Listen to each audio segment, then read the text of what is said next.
ايام صعبه ليه؟ بس انا لقيت كابتن سيد عبد الحفيظ جاي هنا دخل الاهلي، كابتن حلمي طولان جاي هنا مسك المنتخب، تريزيجيه قعد هنا جاب اجوان، قلت اما اجي بقى.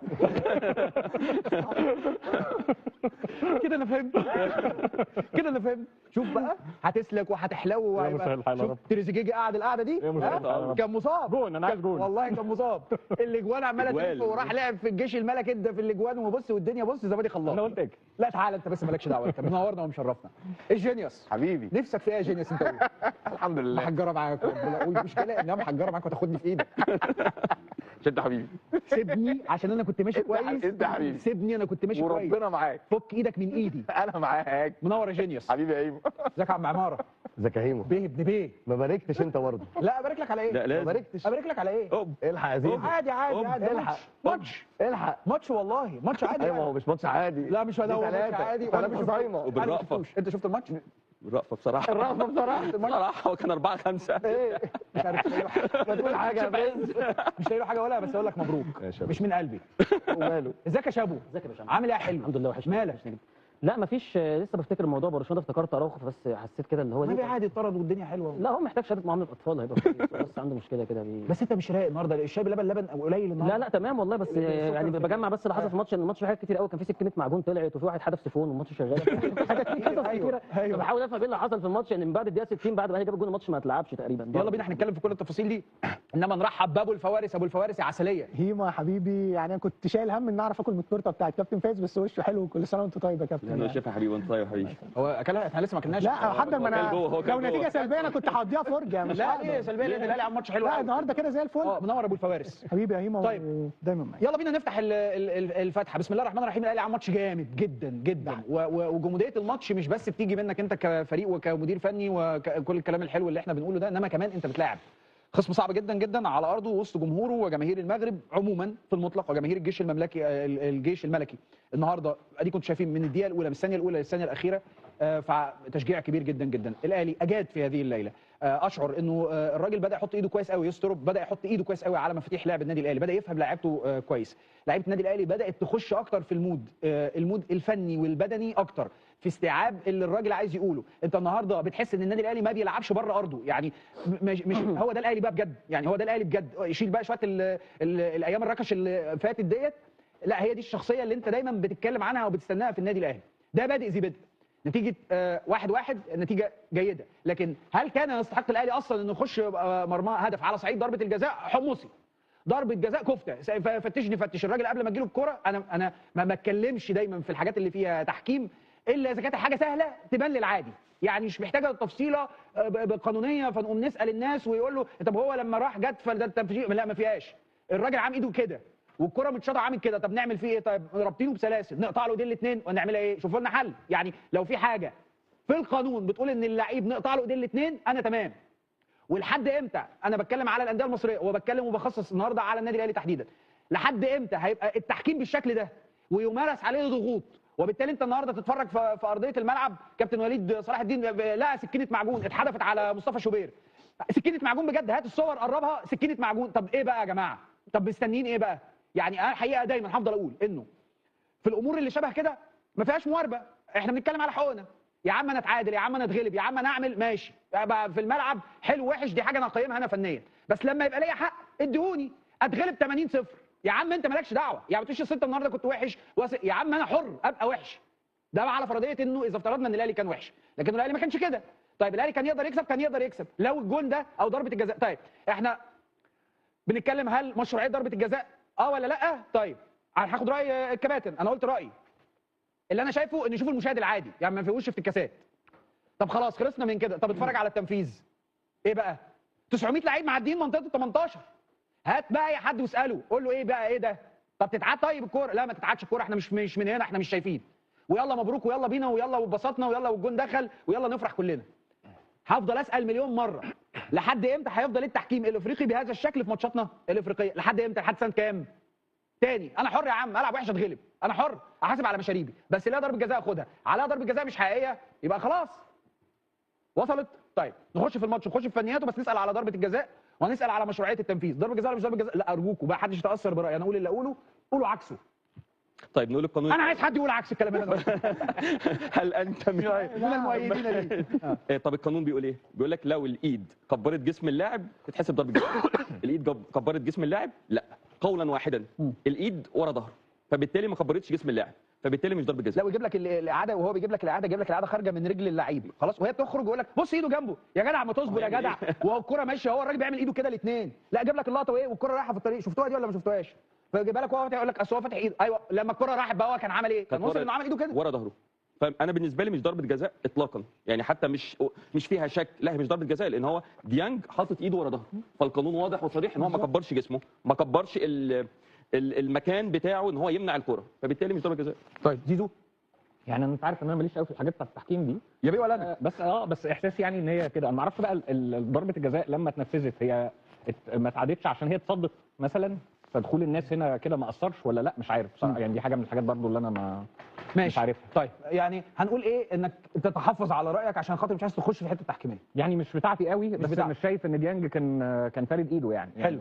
هل انت من المتحفظين ولا انت من لا يعني هي باينه جدا بصراحه، يعني انا شايف ان لو الفار كان موجود كانت 100% هو ده بقى اللي انا كنت بالنسبه لي مهم قوي. احنا لحد سنه كام هنفضل من غير فار كده؟ دور المجموعات دلوقتي في دوري ابطال افريقيا مفيش فار، دي بصراحه حاجه كارثيه يعني. طب انا عندي بس اقتراح واستفسار لو نفكر فيه مع بعض. فكره التو كاردز دي اللي اتعملت في كاس العالم مؤخرا في الناشئين، طب في الملاعب اللي ما فيهاش فار يا جماعه ما احنا ممكن نستخدمه. حاجه زي دي الحكم عادي جدا يروح يشوفها في التلفزيون زيه زينا ويراجع القرار، فالموضوع سهل وبسيط يعني. مش عارف، انا حاسس ان القصه بتاعت الفار دي يعني بكميه الصرف اللي بتتصرف دلوقتي على التنميه بتاعت افريقيا بشكل عام ما اعتقدش ان بقى ما بقاش في منطق في الامور يعني. هو في منطق واحد هفهمه، نفلت اللي عايزين نفلته ونوقف اللي عايزين نوقفه. بالظبط. يعني لو انت عايز تقنعني باي حاجه ثانيه، انا في الوضعيه دي هبتدي افهم كده. يعني الناس في فار وابتدت تعمل قوانين انك تعيد للفار غصب عنك لو المدرب استخدم الكارت بتاعه. هل افريقيا انت لحد دلوقتي ما عندكش؟ هل افريقيا عاجزه عن توفير الفار في كل الماتشات بتاعت دور المجموعات؟ انا في بعض الملاعب ممكن في بعض الملاعب خلينا نبقى متفقين. انت الفرق اللي انت شايف ان انت هتعجز انك توفر لها في دور المجموعات هتعمل ايه لو الفرق دي صعدت قبل النهائي والنهائي؟ ما انت في اللائحه بتاعتك هتلعب بفار قبل النهائي. انت دلوقتي شايف ان يانج افريكانز مثلا مش ملعبه غير مجهز، طب وصل لك نهائي هتعمل ايه؟ فانت مزاجك. طيب انت ما تقوليش الملعب مجهز ولا مش مجهز. طب الملعب مش مجهز، هل ملعب الجيش الملكي مش مجهز؟ لا مجهز طبعا. استاد القاهره مش مجهز. من احسن الملاعب. ايوه ما هيقول لك ده ينفع يبقى على كل صح. يبقى في الاخر الفرقه اللي انا شايف ان هي ما عندهاش مش مجهزه، فلنتخيل ان هي وصلت يانج افريكانز دلوقتي 4 معززه الاهلي وصل، هتعمل ايه؟ هتلعب بفار غصب عنك. صح. فبالتالي انت بمزاجك. انت لاغيها في الادوار دي بمزاجك. الاكتر من كده وانا وانت هتبتدي تشككني فيك. انا اوريدي شكيت بقى يعني خلاص طالما انت مصر على ده، هبتدي افهم ان انت عايز تعدي ناس وما تعديش ناس. بس تظبط بقى حاجه في حاجه كده مش طبيعيه. يا اخي انا جوايا شك، يا اخي انا راجل ضلال، يا اخي انا راجل ظنان يا اخي، وبقول عليك كده، فانت تيجي تقول لي لا انا مش كده. بص الفار في كله بعد كده. بس هي الفكره انا عندي ظن. ايه الفكره في كده؟ ومش جزء اصيل من الكوره العداله طبعا. هو انت لما هتحط الفار انا بس اللي هستفيد منه؟ لا طبعا. ولا انا وانت الفرقه كلها افريقيا. فانا بالنسبه لي انا الفكره الرد بتاع اصل مش كل الملاعب في افريقيا مجهزه، انا بشوفها مش منطقيه. الاكتر من كده ان انت ساعات بتلعب بطولات كاس افريقيه للشباب في بلاد انت بتسعى ان انت تعلى بالبنيه التحتيه بتاعتها، فبتيجي برضه تلعب في النهائي قبل النهائي دي فرصه. ما انت برضه يعني انت حتى الملاعب اللي انت شايف انها مش مجهزه برضه بتلعب فيها، فانت لو عايز تلعب بفار هتلعب بفار. بس هو لو احنا رحنا بقى لفكره فعلا ان هو طب انت ليه مش تلعب بفار؟ يبقى انت من الاخر عايز تفلتر من هنا في العجنه بتاعه المجموعات عشان لما تطلع في الماتشات المتشافه انا بفار، انا عندي فار وعندي حكام وعندي القصه دي كلها. لكن خلينا برضو نروح لنقطه ان في اخطاء اصلا مش محتاجه فار. ماشي. يعني انا بشوف ضربه الجزاء النهارده دي مش محتاجه فار، ما حدش يقول لي اصل الزاويه واصل هي خادعه واصل هي سريعه. ده باين قدامي ان في لعيب وضعه التشريحي كره عمرها ما تيجي في ايده بمنتهى البساطه، كره جايه في نص يعني جايه له هنا، فايد ايه بقى يعني هي مش بعيده ولا لفت ولا ثرو ولا فيها ما فيهاش، هي الكره طالعه كده خبطت في اللعيب فخلاص. انت هنا مش عايز اقول في نيه تعامل، بس انت ما صدقت صفرت. الموضوع بسيط يعني. لكن هي لو بتسال هي ضربه جزاء؟ لا هي مش ضربه جزاء طبعا. مش ضربه جزاء طبعا مش ضربه جزاء. الاكتر من كده كمان فكره ان لحد امتى هتفضل تلعب من غير فار لان حجتك بقت واهيه. عظيم. طيب فارس. انا بشوف ان الاهلي فلت من كمين النهارده، وبما ان كلنا شاكين ما هو في بقى معطيات تخلينا نشوف ان لا الموضوع مش طبيعي. قصه الفار ده مبدا انا فعلا متفق فيه ان لا مش طبيعي يكون الوضعيه بتاعته كده، فحجم انفاق بقى كبير قوي للفرق الافريقيه، وانت عندك من سياسات الكاف ان هو بيطور ملاعب معينه على الاقل في عدد من الدول ان تبقى قابله ان يقام عليها مباريات كبيره، فالفرق اللي هتلعب عندك في دوري الابطال اجبرها تلعب على الملاعب دي اللي تقدر تخلي فيه فار موجود عليها. دي قصه تتعلق بالفار، ولكن ليه احنا شاكين؟ هي افريقيا لها سيناريوهات، الفريق اللي اتظلم تحكيميا لازم يتعوض بعد كده، عشان كده بقول الاهلي فلت. الجيش الملكي كان له هدف واضح وصحيح وملغي قدام يانج افريكانز 100%. طب انا مالي؟ يعني انا كاهلي ايه علاقتي بالموضوع؟ تعيين الحكم معتز الشلماني، ثم بعد كده بيتشال نتيجه الاختبارات البدنيه وبيتحط اخوه احمد الشلماني، اللي هو ايه الهزار ده؟ يعني ايه الهزار ده؟ تعالى هات اخوك عشان انت ما تزعلش، يعني عيله الشلماني الموضوع في بيتها يعني. قصه غريبه جدا مستحيل تحصل في العالم. طب احمد الشلماني ده نقدر كلنا ندخل على اي سايت نبص على المباريات اللي ادارها السنه اللي فاتت اللي قبلها مباريات كبيره في افريقيا، مش هتلاقيه. اعمل سيرش على اسمه، اي حد فينا يطلع ايفون دلوقتي سيرش على اسم احمد الشلماني، مفيش اي داتا هتطلع عنه. ليه؟ حكم ملوش اي رصيد، ملوش اي خبرات، وجايبه فين بقى؟ في المغرب، الجيش الملكي اللي اتظلم قدام يانج افريكانز مع النادي الاهلي، مباراه كانها نهائي مبكر، وحطه في المعجنه دي. ركله جزاء ديانج ما فيهاش حاجه. زيزو باين قوي من بدري الانذار اللي طلع له، ليه؟ ما حدش فاهم. ما كانش فيه اي حمايه للاعيبه النادي الاهلي حتى، وزي ما شابوني بيقول ده في سافوريا بتعدي، ده ايه ده يا جدعان؟ احنا بنهزر؟ مفيش اي حمايه للعيبه، مفيش تعامل، مفيش حتى يوقف، مفيش تهديد باخلاء المدرب، مفيش اي حاجه. فانا بشوف ان النادي الاهلي في المعطيات دي، في الظلم اللي وقع عليه النهارده، لا احنا فلتنا من كمين. عظيم. مش ضربه جزاء خالص. شابو. والله يا كابتن هي كضربه جزاء من الاول الحاله. انا شايف ان هو اصلا القانون دلوقتي بقى بيستريس قوي او بيركز قوي في قصه هل وضع الجسم تشريحيا في اللقطه نفسها طبيعي ولا لا. ماشي. ديانج هو ضامن ايده، فهو بيحاول يبقى وضع جسمه طبيعي قدر الامكان، فهي مش ضربه جزاء في وجهه نظري. حتى ممكن بعد كده في التنفيذ في اصلا ان هي دخلت جوه منطقه الجزاء بعد ما الكره اتشاطت، فهي كان المفروض حتى تتعاد. فكضربه جزاء رايي لا، هي مش ضربه جزاء. بس اللي بسال فيه دلوقتي القاره دي بتتكلم في قاره كامله، اكبر بطوله بتتلعب جوه القاره، مش حاجه اسمها دور المجموعات ما يبقاش فيه فار، لسبب لان في اصلا ماتشات بتتلعب في ظروف صعبه جدا. هل الحكم النهارده بغض النظر عن كفاءته في ماتش زي ده مشحون للدرجه دي؟ بردور الطوب ممكن تتحدف جوه الملعب وانت شغال، ولا عتقه زي الزلمه حاجه بيرميها جدا، والحكم وكل ده بيعترض وده بيزعق وكل شويه يرجع لمراقب المباراه ومدرب. هو هيركز ازاي جوه الماتش؟ لازم يبقى سبورت بفار، لان هو اصلا حتى لو في قمه تركيزه وعطائه وجوده الحاجات، مارك كلاتنبرج وقف في الظروف دي هيطلع منه غلطات.